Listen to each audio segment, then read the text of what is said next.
88.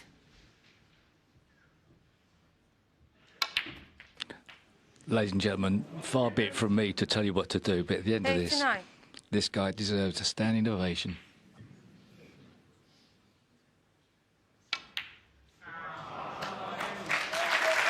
Well, the black doesn't go in. Ding Junhui shakes his hand, as I say, blown away, and Steve was right. A standing ovation, and well deserved.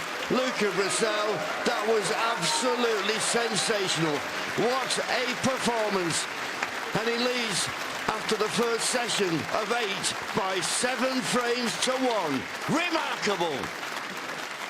You very rarely see that done to a player of Ding Junhui's stature. You got a feel for Ding Junhui, but Luca Brecel arrived in style, and boy, did he play in style. And he put the afterburners on. Absolutely phenomenal performance, right from start to finish.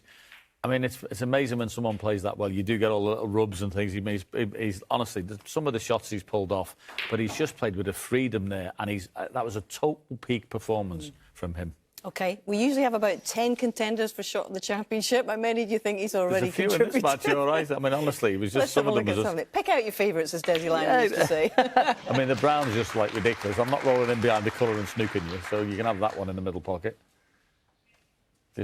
You know, that's a tough shot, the best of you, even if you're just dropping it in. Then, of course, he decides to play the double, but with position to go round the back of the black for the black. OK, and then we increase, well, the stun value, I think. I mean, he's played a red onto a plant that was missable. By the time he's finished, it wasn't. Then he rolls the green in there, and that's it. And then just finishes off with one of these, which is nearly the full length of the table, and you can't see the pocket from where he is, but...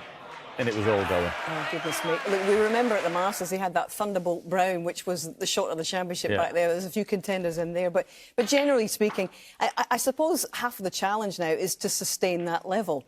And form is fickle. Do you think he'll be able to do so? He looks like he's played himself right into form. Whether he'll have another session like that again, as I say, that was a peak performance there. That's as good as anybody can play. Very difficult to follow that up, but... You know, Ding looks devastated. He didn't look like he had anything left. I mean, I feel for him because he kept left horrible little long shots he had to drop in, and he didn't want one. It was the last shot he wanted to even look at, and unfortunately for him, that's what came. But listen, he's playing so well. Who knows? I doubt he'll play as well as that in any session because that was unbelievable. But he's playing great. He is.